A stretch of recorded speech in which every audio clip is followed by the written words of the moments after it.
সানভি টিপাটি পরিবার থেকে পালিয়ে সে পায়েলের কাছে চলে গেল। শুধু তাই না, লিমা তো পুরো পরিবারের সামনে শ্রদ্ধাকে পাগল বানিয়ে দিল, কারণ লিমা তানুজার প্রেসারের ঔষধ সরিয়ে সে অসুস্থ হওয়ার ঔষধ রেখে দিল। এরপর সেই দোষ শ্রদ্ধার উপরে দিল। এজন্য তানুজা রেগে গিয়ে শ্রদ্ধাকে পাগল বলল। হ্যালো ভিউয়ার্স, কেমন আছেন সবাই? আশা করি সকলে ভালো আছেন। সো ভিউয়ার্স, নিয়ে আসলাম ভাগ্যরেখা ধারাবাহিক নাটকের 269তম পর্বে সুন্দর একটি এক্সপ্লেনেশন। তাই ভিডিওটির মূল টপিকে ফিরে যাওয়ার আগে আপনারা যারা এখনো আমাদের চ্যানেলটিকে সাবস্ক্রাইব করেন নাই, তার অবশ্যই গাইস নিজের ভাই মনে করে চ্যানেলটিকে সাবস্ক্রাইব করে দিবেন। সো ভিউয়ার্স, ভাগ্যরেখা ধারাবাহিক নাটকের 269তম পর্বে শুরুর দিকে আপনারা দেখতে পারবেন মুহিতের কথা শুনে অভয় রেগে গিয়ে মুহিতের কলার ধরে ফেলে। অভয় তখন মুহিতকে মারতেই যাবে, সেই মুহূর্তে অভয়ের বাবা অভয়কে আটকায়, কিন্তু তারপরও মুহিত তার কথা বন্ধ করে না। মুহিত আবারও অভয়কে উল্টাপাল্টা কথা বলে, যার কারণে শ্রদ্ধা এবার রেগে গিয়ে মুহিতকে বলে, দেখো মুহিত, আমাদের স্বামী স্ত্রীর মাঝে অনেক কিছুই ঘটবে, আমাদের কথার কাটাকাটি হবে, মারামারি হবে, দেন আরো অনেক কিছু হবে, দিন শেষে আমরা এক হব। আর অভয় আমাকে অনেক ভালোবাসে, আমাদের স্বামী স্ত্রীর মাঝে তোমার কথা বলার কোনো অধিকার নেই, তুমি এখান থেকে চলে যাও। এরপর মোহিত ওখান থেকে চলে গেলে অভয় আবারও শ্রদ্ধার প্রতি রেগে যায় এবং শ্রদ্ধাকে বলে সে বাইরে থেকে এসে আমার উপরে কথা বলে।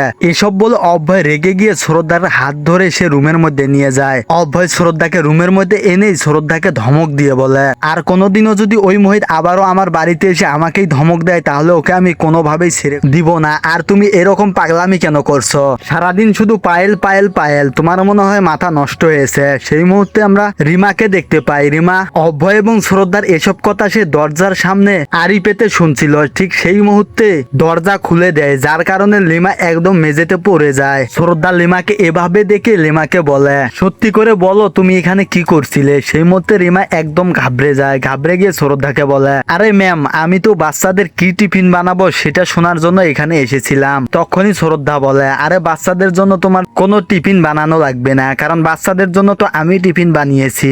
এর পরের দৃশ্যে আমরা দেখতে পাই রিমা সানভির রুমে গেলে সানভি তখন রিমাকে বলে, দেখো আন্টি, আমি তো তোমার সব কথাই শুনছি, আমি তো তোমার সব কথাই মেনে নিলাম, কিন্তু তুমি আমার পায়েল মায়ের সাথে আমাকে দেখা করাচ্ছ না কেন? তুমি তো আমার পায়েল মায়ের সাথে আমাকে দেখা করাবে বলেছিলে। তখনই রিমা বলে, জি হ্যাঁ, আমি খুব শীঘ্রই তোমার পায়েল মায়ের সাথে তোমার দেখা করাই দিব।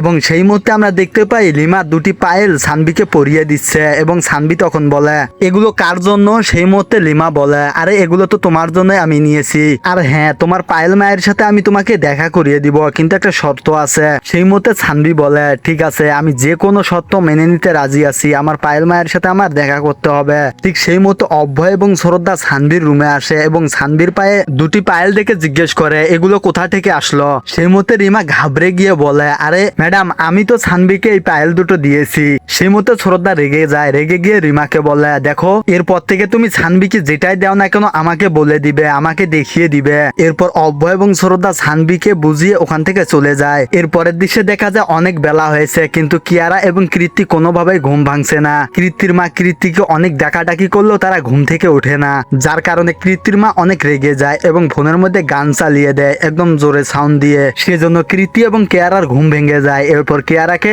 স্কুলে যাওয়ার জন্য তৈরি করে দেওয়া হয় এবং এরপরের দৃশ্যে আমরা দেখতে পাই সিয়া এবং সানভিও স্কুলে যাওয়ার জন্য তৈরি হয়েছে। সানভি কোনোভাবেই তার বাবার সাথে স্কুলে যেতে চাচ্ছে না, কারণ তার বাবা সানভির প্রতি একদম রেগে আছে। তখনই শ্রদ্ধা সানভিকে বুঝিয়ে বলে, দেখো মা, তোমার বাবা তো সবসময় কাজে বিজি থাকে এবং তারপরও আমাদের মাঝে অনেক খারাপ সময় যাচ্ছে, যার কারণে তোমার বাবা একটু রেগে আছে, কিন্তু তারপরও সে তো তোমাকে ভালোবাসে। কিন্তু তারপরও সানভি কোনোভাবেই অভয়ের সাথে স্কুলে যেতে চায় না, যার কারণে শ্রদ্ধা নিজেই সিয়া এবং সানভিকে নিয়ে স্কুলে চলে যায়। এবং এরপরের দৃশ্যে আমরা দেখতে পাই কিয়ারাও স্কুলে যাওয়ার জন্য পুরোপুরি রেডি। আর সেই মুহূর্তে কৃত্তির বান্ধবী মিনিকা চলে আসে, আর মিনিকা আসা মাত্র কৃত্তিও সেখানে চলে আসে এবং কৃত্তি এসে কিয়ারাকে বলে, দেখো মা, আজকে টিপাটি বাড়িতে যা যা হয়েছে সবকিছু তুমি সিয়ার কাছ থেকে শুনে নিবে। এসব শুনে কিয়ারা স্কুলে চলে গেলে সেই মুহূর্তে কৃত্তি মিনিকাকে বলে, আরে দোস্ত, তুই আজকে সকাল সকাল আমাদের বাড়িতে বল কি খাবি, তোর জন্য কি চা বানিয়ে নিয়ে আসবো? সেই মুহূর্তে মিনিকা বলে, আরে না দোস্ত, থাক, তবে শরবত খাবো, আর শরবত নিজের হাতে আমি বানাবো।